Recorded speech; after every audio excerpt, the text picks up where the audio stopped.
Chapitre 8. Jeudi 7 décembre 1989. Sainte-Véronique. Le lendemain matin, le réveil du lieutenant Reynolds sonne à 6 heures pétantes. Son radio-réveil se met en route sur la radio locale, où le journaliste parle déjà en détail des meurtres de la veille. La police recherche un homme avec des chaussures de taille 42 ou 43. Il grogne les yeux mi-clos et sort du lit en se grattant le cou. Oh, font chier dès le matin ces journalistes. Comme d'habitude, il se prépare en mode automatique et réalise chaque action de façon mécanique. Il réfléchit, mais ultra précise. Mais aujourd'hui, la douche et le petit déjeuner furent pris en un temps record. Il a à peine le temps de sentir l'eau sur la peau qu'il est déjà sec, prêt à bondir dans la cuisine pour engloutir un bol de Frosties, les mêmes céréales qu'il mange depuis 30 ans.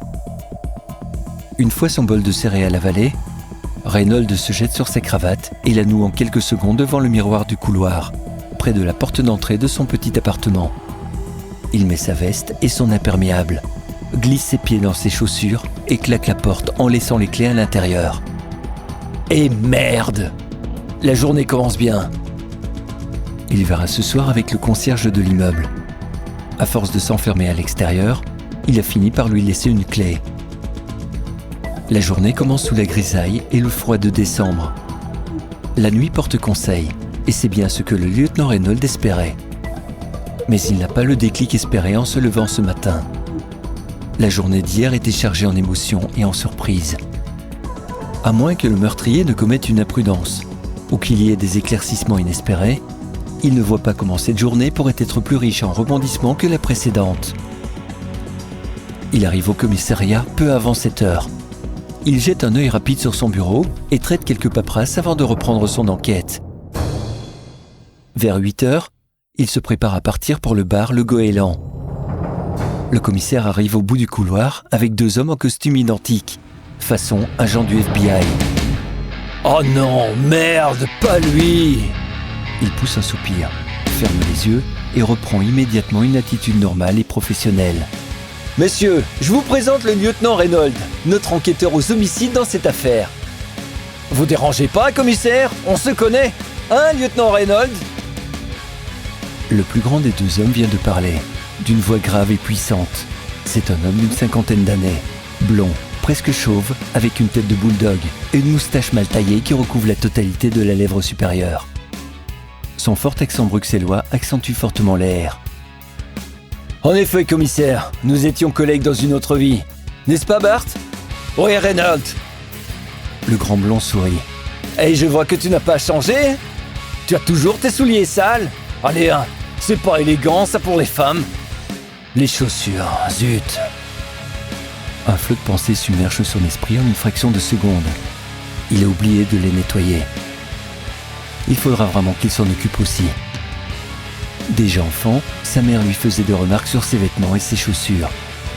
Il a repassé sa première chemise à 18 ans, quand il est parti de chez ses parents. Sa mère lui avait offert un fer à repasser en cadeau. Mais comme il n'avait pas de machine à laver, il continuait à lui porter son linge pour qu'elle le lave, et bien sûr, le repasse. Aujourd'hui, à presque 38 ans, il est autonome, mais l'ordre et une présentation soignée sont loin d'être ses priorités. Le lieutenant Reynolds sourit poliment, mais il n'en pense pas moins. Il jette un œil rapide à l'autre homme qu'il a déjà aperçu sur une autre enquête, mais dont il ne se souvient pas du nom. Bart Van Dijk, que vous connaissez donc, et son associé Andy Kraft vont travailler avec vous sur les 3 meurtres. Il se serre la main. Andy Kraft, cette petite raclure, se dit-il. Le mec qui m'a ridiculisé l'année dernière devant l'équipe technique à Dunkerque. Le lieutenant a compris qu'il va devoir travailler avec eux. Mieux vaut se montrer aimable, surtout d'aussi bonne heure. Il n'a aucune envie de commencer la journée sur de mauvaises bases. « Salut Andy, tu me remets ?»« Bien sûr Serge, ça fait un bail depuis l'affaire des coups de feu au port. »« Ouais, le temps passe vite. » Le lieutenant Reynolds n'avait rien à lui dire de plus. Pas la peine de s'éterniser sur les présentations. Le commissaire enchaîne. Je compte sur votre collaboration, lieutenant, pour fournir toutes les indications nécessaires pour avancer sur cette affaire. Si nous faisons appel à des détectives privés, c'est pour aller vite. Pas question de vous mettre des bâtons dans les roues, que ce soit dans un sens ou dans l'autre, c'est clair ? Les 3 hommes acquiescent d'un signe de la tête sans rien dire. Après un bref partage d'informations en salle de réunion, ils étaient prêts à enquêter sur le terrain. Bart Van Dijk est détective privé. Il en a vu passer des malfrats. Il s'est fait une spécialité de dénicher les petites escroqueries en tout genre. Bourru, avec un caractère bien trempé, il sait ce qu'il veut et ne se laisse pas marcher sur les pieds. Il a plu tout de suite au lieutenant de la brigade anticriminalité de Paris. C'est Andy Kraft qui a fait les présentations. Lui est réservé. Scientifique, rationnel et prudent, il a les pieds sur terre. Bart et Andy se sont associés il y a quelques années, pour le meilleur et pour le pire. Le mariage a eu lieu sans grand éclat de rire, mais sous les engueulades et le sang. Le sang des victimes coule dans leurs veines. C'est devenu leur fonds de commerce et ils se sont spécialisés dans les disparitions. Ils sont totalement indépendants et ne sont payés que s'ils retrouvent les personnes disparues, vivantes ou mortes. Un rat de laboratoire sur le terrain des vrais policiers. Tout se perd et rien ne va plus. Reynolds rumine discrètement dans sa barbe de 3 jours et crie depuis la salle de réunion en direction du couloir. « Commissaire, je continue l'enquête au goéland. Je vais chercher des liens avec le curé. Vous pouvez envoyer les détectives à l'église? On a aussi besoin de renforts là-bas. Reynolds, venez ici. » Le lieutenant se lève en grimaçant et fait quelques pas vers le bureau du commissaire. « Reynolds, fermez la porte. » Le commissaire se lève et pointe un index vers le lieutenant. « Vous travaillez ensemble, c'est compris? Ok, c'est bon, vous inquiétez pas, on va avancer. » Il prend sur lui en grommelant de nouveau. « Ces deux-là sont payés à la commission. Ils ne nous coûtent rien s'ils ne trouvent rien. Ils seront payés uniquement s'ils trouvent le meurtrier. Je n'aime pas leur méthode, commissaire. » Il baisse la voix et regarde le commissaire droit dans les yeux. « Bart, c'est un malade mental. Et l'autre, il croit tout savoir sur tout. C'est une grande gueule. Lieutenant, je veux des résultats et vous ne serez pas trop à 3 pour mener l'enquête. Mais, commissaire, j'ai besoin des agents dans leur zone et je ne peux pas les laisser toute la semaine à l'église ou au bar. Ok, compris. » Il retourne en salle de réunion et s'adresse au détective. « Bon, je prends un café et on y va. Rendez-vous à l'église, les gars. » Il disparaît en un coup de vent. La machine à café ronronne et un jus de chaussettes noires semi-transparent coule lentement en terminant par une goutte claire comme de l'eau sale. Reynolds médite un instant devant son café instantané chaud. Il y a forcément un lien entre les 2 meurtres. La coïncidence est trop importante. Le même mode opératoire, les mêmes indices. Le tueur a attaqué 2 personnes et il a flingué le barman au passage. Le mec qui n'a pas eu de chance. Il était au mauvais endroit au mauvais moment. Mais pour le client et le curé, c'est sûrement pas du hasard. La bonne du curé a dit quelque chose d'intéressant. Les marins viennent voir le curé avant de partir en mer. Le curé a peut-être raté une bénédiction. Et un marin a fait un naufrage et est venu se venger. Non, pas possible. C'est absurde. Les marins sont souvent superstitieux, mais tout de même pas au point de descendre curé. Ou alors, c'est une histoire de secret partagé.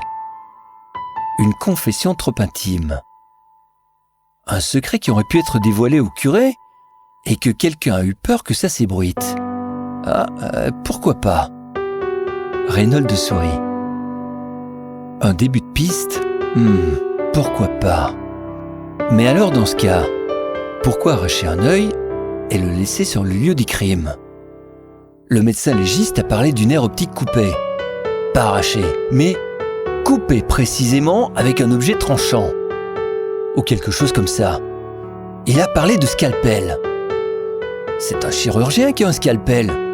Tout le monde n'a pas ce genre d'outil. Il entre dans un bureau où se trouvent une dizaine de gens prêts à partir sur les lieux des crimes. « Bonjour, agent Berthier. Vous tombez bien. Vous allez peut-être pouvoir m'aider. Vous étiez au débriefing hier soir? Ouais, comme vous, lieutenant. Avez-vous entendu que les yeux retrouvés ont été coupés avec un objet très tranchant comme un scalpel? Ouais, lieutenant, c'est le nerf optique qui était coupé. Ouais, c'est ça. Et en plus, en regardant un maximum de longueur de câble.